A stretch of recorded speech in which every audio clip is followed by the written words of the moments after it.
Assalamualaikum warahmatullahi wabarakatuh.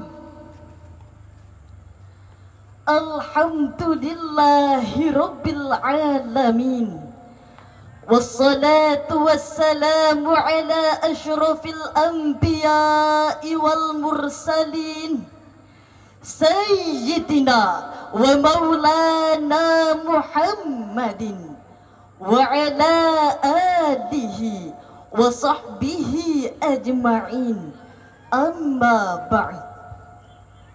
Dewan Hakim yang arif dan bijaksana, hadirin beserta teman-teman yang kami banggakan.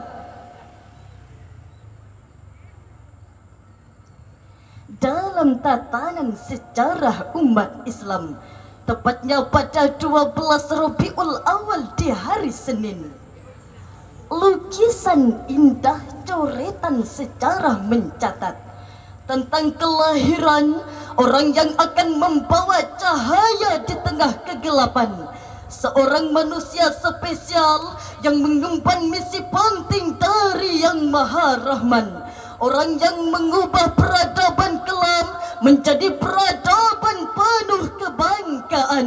Dia adalah baginda Nabi Muhammad sallallahu alaihi wasallam. Refleksi konstruksi sejarah tersebut memberikan gambaran jelas bahwa misi terpenting Nabi Muhammad adalah membawa perubahan dengan revolusi mental umat yang tidak berperadaban menjadi manusia yang penuh kesantunan dengan menerapkan metode perbaikan moral, perbaikan perilaku, dan perbaikan akhlak. Dalam perspektif komunikasi dakwah, Nabi Muhammad sallallahu alaihi wasallam telah melakukan inovasi proses perubahan sosial, karena dengan kemuliaan perilakunya secara dinamis dan sistematis, akhlak Nabi dapat diterima oleh masyarakat jahiliyah dan dapat diadopsi oleh semua orang, tidak terbatas zaman. Oleh karenanya hadirin, pada momen ini kami akan menyampaikan sebuah syarahan Al-Quran dengan judul Meneladani Akhlak Nabi Muhammad sallallahu alaihi wasallam dalam sikap rendah hati, dengan landasan Al-Quran Surah Al-Furqan ayat 63 sebagai berikut.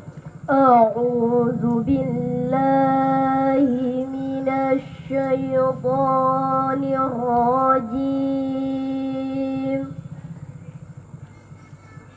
بسم الله الرحمن الرحيم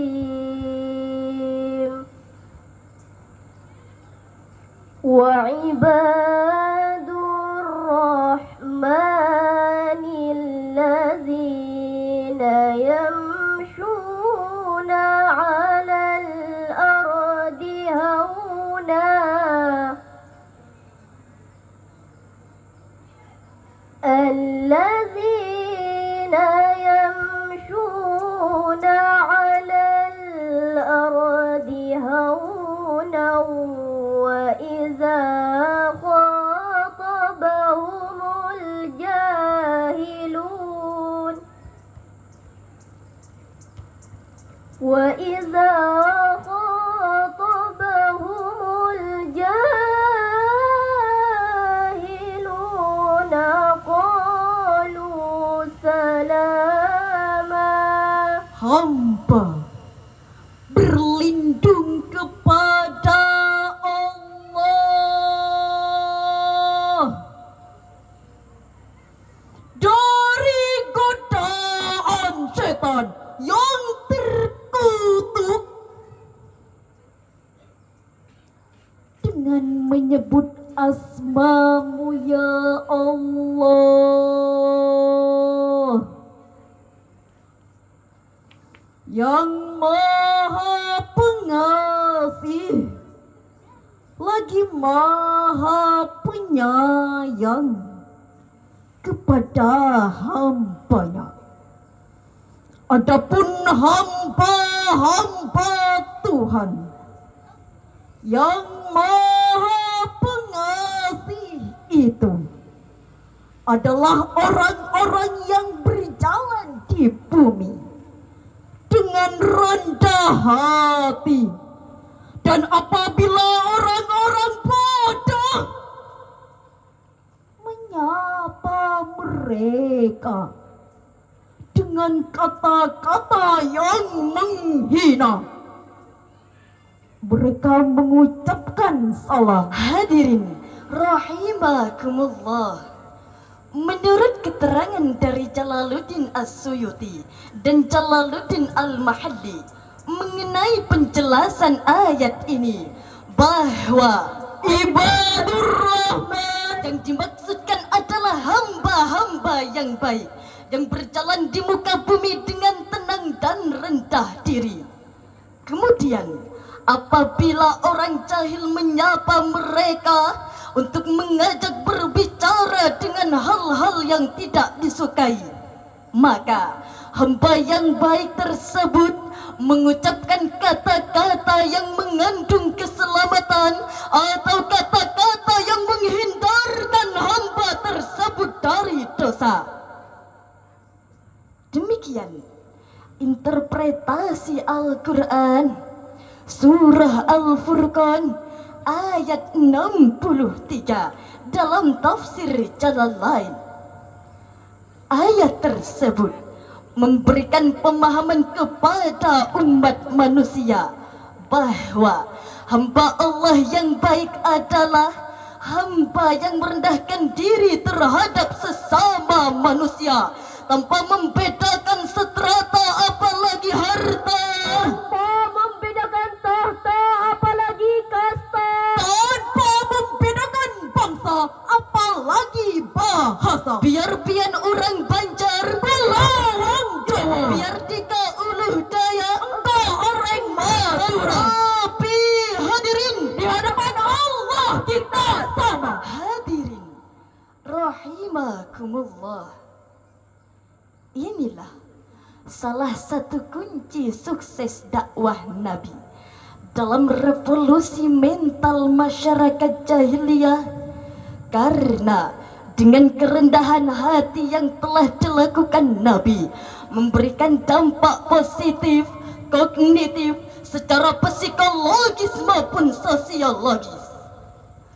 Rasulullah sallallahu alaihi wasallam menegaskan perintah untuk bersikap rendah hati dalam sebuah hadis riwayat Muslim dari Iyad bin Himar radhiyallahu anhu yang berarti, sesungguhnya Allah memberi wahyu kepadaku bersikap rendah hati semua, sehingga seseorang tidak akan merasa bangga atas orang lain dan seseorang tidak akan melakukan penganiayaan terhadap orang lain. Pentingnya sikap rendah hati, hadirin, berdasarkan sabda Nabi Muhammad sallallahu alaihi wasallam adalah menjadikan kita terhindar dari dosa-dosa, khususnya kita terhindar dari perbuatan aniaya terhadap sesama manusia, sehingga hadirin Sikap rendah hati dapat menjadikan kita lebih dihargai oleh orang lain. karena itu hadirin, hilangkanlah sifat sombong, angkuh, dan tidak mau menghargai orang lain. Hadirin yang setia dan mudah-mudahan diberikan rahmat oleh Allah, seseorang tidak akan meninggalkan sikap rendah hati kecuali kesombongannya menguat. seseorang tidak akan merasa sombong kecuali keangkuhan hatinya meningkat.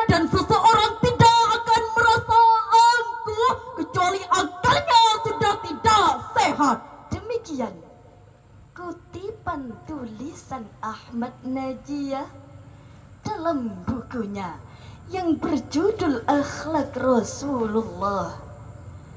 Ibrahim bin Ash radhiyallahu an pernah bertanya kepada Fudail tentang rendah hati.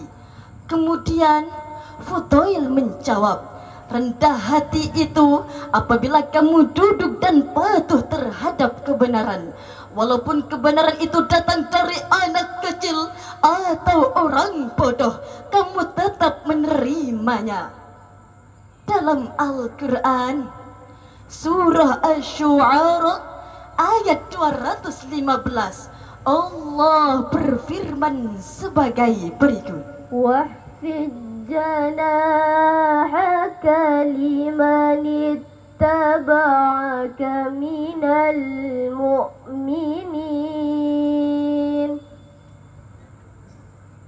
واحفظ جناحك لمن اتبعك من المؤمنين صدق الله العظيم. Dan rendahkanlah dirimu terhadap orang-orang yang mengikutimu, yaitu orang-orang yang beriman. Maha benar Allah yang maha agung atas segala firman-Nya. Ma'asyiral muslimin wal muslimat rahimakumullah. Dalam ayat tersebut Allah menjelaskan bahwa kita seharusnya merendahkan diri kepada orang lain, seperti yang telah dilakukan Nabi Muhammad dalam proses dakwah beliau, sehingga dapat melakukan perubahan drastis dari masa yang kelam menuju masa yang penuh kejayaan, terlebih khusus Kepada orang yang beriman. pada akhirnya. Semoga apa yang kami sampaikan dapat dijadikan renungan yang kemudian melahirkan kesadaran, sekaligus dapat menerapkan sebagian kepribadian Nabi yang mulia ke dalam kehidupan, sehingga kita bisa dijadikan bagian orang yang penuh iman, orang yang merendahkan diri dan menebarkan kebaikan tanpa memandang perbedaan, sehingga nanti dapat memperoleh kebahagiaan di dunia ataupun di akhirat mendatang. Demikian syarahan yang dapat kami sampaikan. Kurang dan lebihnya mohon dimaafkan. Akan kami tutup dengan salawat sebagai berikut. محمد نبينا بنور هدينا من مكة حبيبي نور سطع المدينة من صلى صلاته ودخل بشفاته يا بنت اللي في ذله ماشي يشفع له ما ماتوا يا بنت اللي في ذله ماشي يشفع له ما ماتوا. ثم السلام عليكم ورحمة الله وبركاته.